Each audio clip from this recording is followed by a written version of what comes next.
Shalom. ఈ దినం దేవుని వాగ్దానం.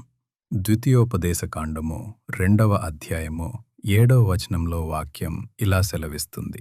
నీ చేతుల పనులన్నిటిలోనూ నీ దేవుడైన యెహోవా నిన్ను ఆశీర్వదించెను.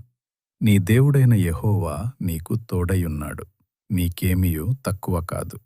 ఆకాశమును భూమిని సృజించిన దేవుడు, ఎడారిలో మార్గమును సృష్టించువాడు, ఎండిన నేలలో నదులను పారజేయు ఆ సర్వశక్తిమంతుడు నిజదేవుడు నేడు నీ పరిస్థితిని చూస్తున్నాడు.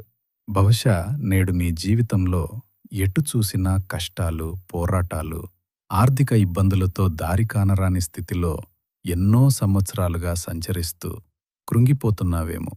అయితే ఆశ్చర్యకరుడు, హృదయ అంతరంగములను ఎరిగిన ఆ దేవాది దేవుడు నీవు పడుతున్న ప్రతి శ్రమను, ఆ అరణ్యములో నీవు నడిచిన ప్రతి కష్టపు అడుగును ఎరిగియున్నాడు. సమస్తమును సమకూర్చు యెహోవా ఈరే నేడు నీకు తోడుగా నిలిచి నీ చేతి పనులన్నిటిలో నిన్ను బహుగా ఆశీర్వదించబోతున్నాడు. ఇకపై నీకు ఏ కొదువ లేకుండా ఆయన తన మహిమగల ఐశ్వర్యము చొప్పున నీ ప్రతి అవసరతను తీర్చబోతున్నాడు. కాబట్టి మిత్రమా, భయపడకుము.